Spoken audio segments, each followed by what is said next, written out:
आज मी तुम्हाला जे घरगुती फेशियल दाखवणार आहे तर त्याचे रिझल्ट 100% आहेत। तुम्ही हे फेशियल करून बघा आणि मला कमेंट करून नक्की सांगा। यामध्ये कोणत्या वस्तू वापरायच्या आहेत, कशा वापरायच्या आहे हे सर्व आपण बघणार आहोत। चला पाहूयात। नमस्कार, पुन्हा एकदा आपल्या चॅनलमध्ये स्वागत आहे। तर मैत्रिणींनो, बऱ्याच वेळा आपण गृहिणी असतो किंवा ऑफिस वर्क करत असतो, आपल्या चेहऱ्यावरती काळेपणा किंवा आपली जी त्वचा आहे ती निस्तेज झालेली असते, त्याच्यावर कोणताही ग्लो नसतो। तर हे पूर्ण जाऊन एक घरगुती प्रकारे आपण 15 मिनिटांचं हे फेशियल करून चेहऱ्यावरती सुंदर प्रकारे ग्लो मिळवू शकतो, त्यात कोणताही खर्च न करता। तर चला बघूया स्टेप नंबर 1 काय आहे। स्टेप नंबर 1, आपल्या घरामध्ये येणारे जे दूध आहे, तुम्ही कोणत्याही प्रकारचं दूध घ्या, फक्त कच्चं दूध घ्या, कारण त्याचे रिझल्ट खूप सुंदर आहेत। तुम्हाला एका वाटीमध्ये हे कच्चं दूध घ्यायचं आहे आणि एखाद्या कॉटन पॅडने, म्हणजे तुमच्याकडे जर घरामध्ये जे कॉटनचा एखादा बोळा असेल तर तो घ्यायचा आहे आणि या दुधाचा वास सुद्धा येतो बघा, कच्च्या दुधाचा। आणि हे दूध आहे ते तुम्हाला चेहऱ्यावरती या कॉटनच्या सहाय्याने लावायचं आहे। आता याचा फायदा काय आहे ते पण बघूयात। स्टेप 1 आपल्याला करायचं असतं क्लिन्झिंग, म्हणजे चेहरा पूर्ण स्वच्छ करायचा असतो, साफ करायचा असतो। चेहरा आपण फेसवॉशने जरी धुतला तरी आपण बाहेर जाणं येणं असतं आपलं, त्यामुळे धुळीमुळे पुन्हा चेहरा काळवंटतो। तर हे जे दूध आहे तर आपल्या चेहऱ्यावरचा जो काळेपणा, डेड स्किन आलेली आहे तर ती निघून जाते। आणि आपण दूध लावताना सुद्धा जो असा मसाज करत आहे त्यामुळे चेहऱ्याला आतमधून ग्लो येत असतो। चेहऱ्याचं आतमधलं ब्लड सर्क्युलेशन, रक्ताभिसरण खूप छान प्रकारे होतं, त्यामुळे चेहरा एक नॅचरली ग्लो देतो आणि तो पटकन जाणारा नसतो, तो ग्लो आपला खूप दिवसांसाठी टिकून राहणारा असतो। तर अशा पद्धतीने दूध लावताना सुद्धा चेहऱ्याला किंवा चेहरा क्लीन करताना सुद्धा आपल्याला मसाज करायचे आहे। तुम्हाला चेहऱ्याचं 1 ते 2 मिनिटांसाठी असं दूध लावून मसाज करायचे आहे। रॉ मिल्क चेहऱ्याला छान ब्राईटनेस देतं, गोरापणा देतं। तुम्ही हे करून बघा आठवड्यातून एकदा, तुम्हाला छान रिझल्ट भेटतील। चेहरा स्वच्छ धुवून घ्यायचा आहे आणि तुम्हाला हळूहळू फरक जाणवायला लागेल। स्टेप नंबर 2 मध्ये करायचं आहे स्क्रबिंग। स्क्रबिंग करणं चेहऱ्याला खूप महत्त्वाचं आहे। यासाठी तांदळाचं पीठ वापरलेलं आहे। तुम्ही बऱ्याचशा माझ्या व्हिडिओमध्ये बघितलं असेल, तांदळाचं पीठ मी वापरते आणि त्याचे रिझल्ट मला कमाल भेटत आहेत। तांदळाचं घरीच आपल्याला मिक्सरला वाटून तांदूळ त्याचं एक पीठ बनवायचं, थोडंसं खरबरीत बनवायचं, त्याच्यामध्ये ॲलोवेरा जेल टाकायचं आहे आणि लिंबाचे 2 ते 3 थेंब टाकायचे आहेत।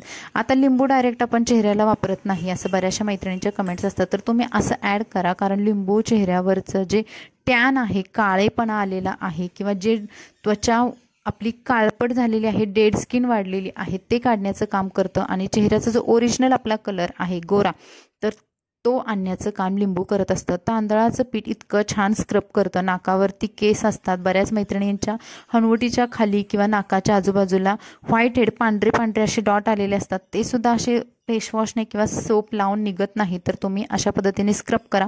ही स्टेप केल्यानंतर तुम्हाला जो ग्लो मिळतो किंवा चेहऱ्यावरती जो तेज येतं तर ते अमेझिंग भेटतं, कारण हे स्टेपमध्ये आपलं पुन्हा चेहऱ्याचं ब्लड सर्क्युलेशन खूप छान प्रकारे होत असतं। तुमचे ओठ काळे झाले असतील तर ओठांना सुद्धा हा मसाज करा।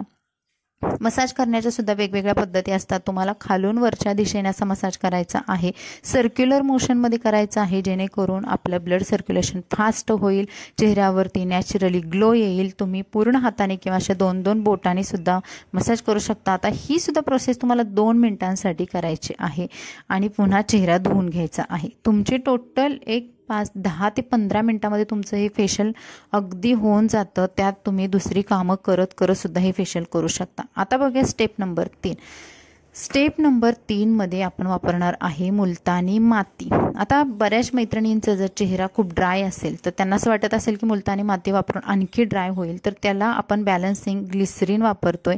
ग्लिसरीनचे 6 ते 7 थेंब आपल्याला घ्यायचे आहेत। ग्लिसरीन खूप छान प्रकारे मॉइश्चर लॉक करत असतं, चेहऱ्यावरती शाईन किंवा चेहऱ्यावरती तेज आणण्याचं काम ग्लिसरीन करत असतं। आणि ॲलोवेरा जेल सुद्धा त्याच्यामध्ये पुन्हा आपल्याला थोडंसं ॲड करायचं आहे आणि याची एक छान पेस्ट बनवायची आहे।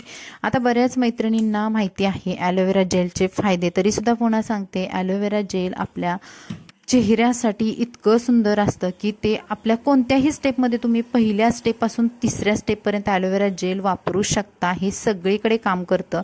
त्याच्यामध्ये पुन्हा मी मध सुद्धा टाकलेलं आहे, ज्यांच्या त्वचेवरती मॉइश्चरायझर टिकत नाही किंवा ज्यांची त्वचा खूप ड्राय होते तर त्यांनी त्याच्यामध्ये मध ॲड करा आणि ही पेस्ट चेहऱ्याला लावा। तुम्हाला 15 मिनिटाच्या आतमध्ये हळूहळू चेहऱ्यावरती ग्लो यायला किंवा फरक पडायला जाणवेल।